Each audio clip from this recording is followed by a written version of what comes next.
سلامونه، مینه او درنښت ټولو اوریدونکو ته.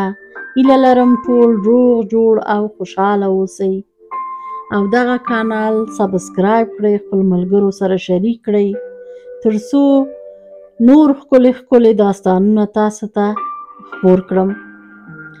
په دې کانال کې هم پښتو ریښتیني داستانونه او هم په دری داستانهای واقعي نشر کیږي. نننی داستان له دې ځای څخه پیل کیږي. پلار مې دهقان و. خان آباد کې مو ژوند کول. ځمکه او باغ یې درلوده. 3 خویندې مې دي. د خپل د کلي څخه مې ډېر خاصګاران درلوده. پلار مې جواب ورکوه. زما خوښېده چې یو ښاري مېړه وکړمه. وظیفه ولري، پتلون واغوندي. اطرافي هلک مې نه خوښېده. یو ورځ زموږ کلیوالې کره د ښار څخه میلمانه راغلی و. هغه میلمنې چې زه یې ولیدلمه زه یې خوښه شوم او زما مور ته یې ویل خورې دغه لور دې زما خوښه شوې، زما زوی ته یې راکړه. زما زوی انجینر ده په یو بهرنۍ مؤسسه کې. زه کونډه یمه، 4 زامن لرمه. زامن مې ما داسې ساتي لکه ګل، هېڅ تشویش ته مې نه پرېږدي. هلکان مې ډېر ښه هلکان دي. کله چې ښځه دغه خبره یې وکړه او لاړ، زما مور ورته څه ونه ویل. زه به هره ورځ د دې خاله په انتظار ومه چې کله به راځي. نه پوهېدم چې ولې داسې شوی ومه. یو احساس راکې پیدا شوی و. کله چې 2 هفتې تېرې شوې، یو ورځ سهار زموږ کلیواله راغله او مور ته مې ویل نن تاسې کره له ښار څخه میلمانه درځي. ما پوښتنه وکړه چې هغه خاله راځي؟ هغه ویل په خندا شو. راته یې وویل لکه چې ته هم انتظاره یې ورته. خاله راغله. زما پلار ته یې ویل چې لور دې راته راکړه. زما زوی انجینر ده. ستا لور زما خوښه شوی. زما پلار جواب ورنکړ. خاله لاړه او خاله ویل که مو خوښه شو بیا زنګ راته ووهئ. پلار مې لاړ ښار ته چې د خاله د زامنو په هکله پوښتنې وکړي. کله چې ښار ته لاړ د هغه دوی د همسایه‌ګانو څخه پوښتنه وکړه. همسایه‌ګانې ویلي وو چې ډېر ښه هلکان دي، ښه خلک دي. پلار مې راغی او مور ته مې ویل ټول خلک د دې دوی صفت کوي او وایي چې هلکان ښه هلکان دي. مور مې ویل چې خلک ښه خلک دي، صفیه ورکړو. پلار مې خاله ته احوال وکړه. خاله راغی. پلار مې لیست ورته ورکړه. زما زړه درزېده چې دغه لیست به ګوندې ډېر وي، خاله به ونه مني. مګر خاله دا لیست یې ومنه. د شیرني ورکولو ورځ مو تعیین کړه. د خاله زامن راغی. دستمال یې واخیسته. خاله ویل واده کوو. پلار مې ویل سمه ده. د واده خرید یې خاله په خپله خوښه وکړه. ما هېڅ ونه ویل. واده مې په هوټل کې ونیو. کله چې واده خلاصه شوه لاړو. ما شکیب لیدلی نه و. کله چې کوټې ته دننه شوم یوه لرزه زما په وجود کې پیدا شو. زه یې لرزه ونیولمه. هماغه لرزه زما ژوند یې خراب کړل. شکیب چې زما لرزه یې لیدلی و فکر کړی و چې صفیه به پیغلتوب نه لري ځکه ډارېږي. هغه هم په شک سوی و. ما ورته ویل چراغ ګل کړه. شکیب به نه منل. شکیب په ضد شو ما سره. کله چې را سره اړیکه ونیو زما څخه وینه را نغی. شکیب راته ویل بل آشنا دې درلوده؟ ما ویل نه، د بل هلک لاس زما په ځان نه ده لګېدلی. قسم مې ورته وکړ. شکیب ویل ټول نجونې همدغه خبره کوي. مور یې راغله. مور یې پلار ته مې زنګ ووهه. پلار مې راغی، ما ته یې ویل صفي لورې راشه لاړ سو.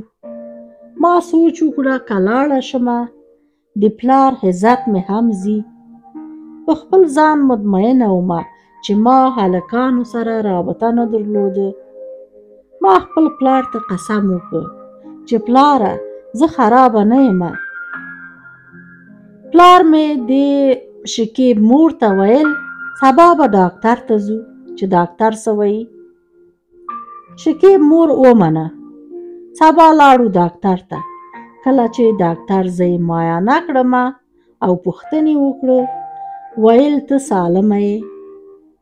شکیب ته ویل ځینې ستونزې داسې دي چې وینه نه راځي، اما ستا ښځه حیاداره ده. څوک د ډاکټر خبره ومني. زه یې ولېږلمه پلار کره. ما ډېر ژړل، ډېر بدې ورځې به مې کوو. د شکیب یو ملګری و، هغه دغه مشکل یو عالم د دین ته ویلی و. شکیب هم ځان سره بولی و. کله چې عالم د شکیب څخه پوښتنې کړي، شکیب هغه پوښتنې ته ځواب ورکړی.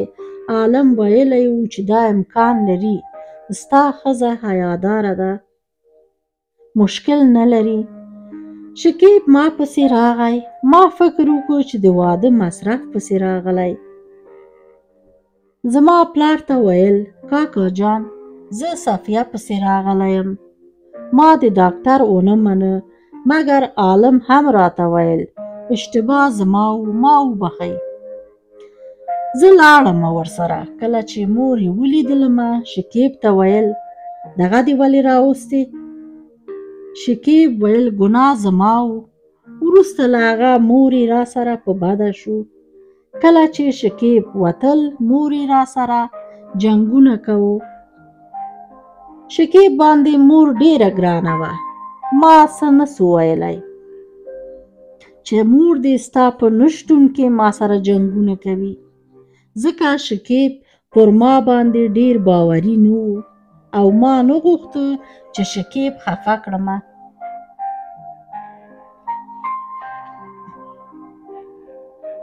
مور یې ولیده چې شکیب صافیه سره ښه شوی، بس د ملا لاره یې ونیوه. هره ورځ به په نغري کې دودي اچول. شکیب لکه کاسه په بل مخ چپه سو. زما ښه خبره هم ورباندې بده لګېدله. ما هم احتیاط کوه ورسره. یو ورځ د یو خپلوانو واده و.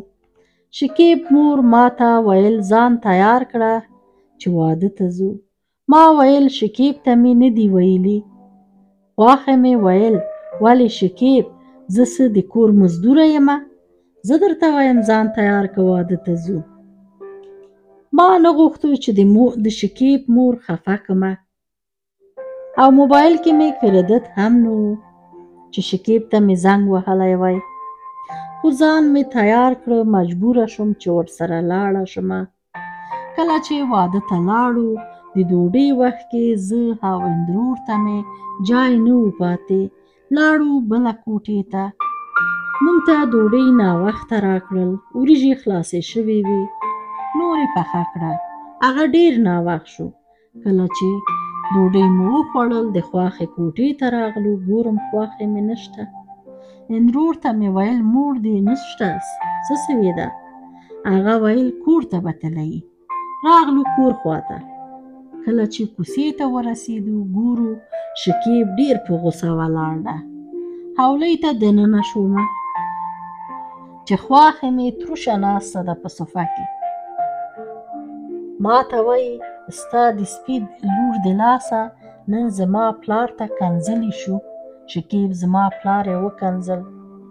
د واده نوم چې واورې مسته کېږي چې لاړه شو چې لاړه شو. ما ویل زه نه ځمه، ته شله سوې. بیا واده کې درته وایم راځه لاړ شو چې شکیب کور ته راځي. ته وایې صبر چې ناوې وګورمه. زما ژبه بنده شوې وه. ما خپل خواښې ته هېڅ نه شو ویلی. شکیب ما ته ویل حجاب دې مه باسه. زه یې موټر کې کېنولمه او پلار کره بوتلمه. ټول خوشحال سو زما په لیدلو. فکر وکړ چې مهماني راغلی. کله چې زه یې کته کولمه شکیب ماته یې ویلې نور زما لخوا آزادې طلاقې. کله چې د طلاق نوم مې واورېده ما باندې زوف راغی. کله چې په حال شومه شکیب نه و تلی و. پلار مې ماته ویل لورې ښه شو چې طلاق شوې. داسې یو شکمن انسان سره ټول عمر نه تیریږي. ټول عمر همداسې په دار کې تیری. ما خپل د پلار خبره ومنه. نور مې هېڅ تشویش ونه کړ. مور یې شکیب ته بل ښځه کړی. هغه ښځه هم ورنه لاړه. شکیب مشکل عصبي پیدا کړی. په خپل کاکا باندې حمله کوي. په چاقو باندې خپل کاکا وهي او کاکا یې مړ کیږي. د قتل په جرم شکیب زندان ته ځي. 7 کاله زندان کې تیروي. اوس هم زندان کې ده. خلک وایي چې لیونی شوی ده. ما یو سړي سره واده وکړو چې له ما نه مخکې یوه ښځه درلود. ښځه یې مړه شوې ده. خاوند مې ډېر ښه انسان ده. ما ډېر ښه ساتي. زما هر ناز وړي. اوس ډېر خوشحاله یم خپل له ژونده. دغه و زما د ژوند کیسه. ګرانو اوریدونکو دغه کانال سبسکرایب کړئ او خپل ملګرو سره شریک کړئ. تر بل داستان الله مو مل شه.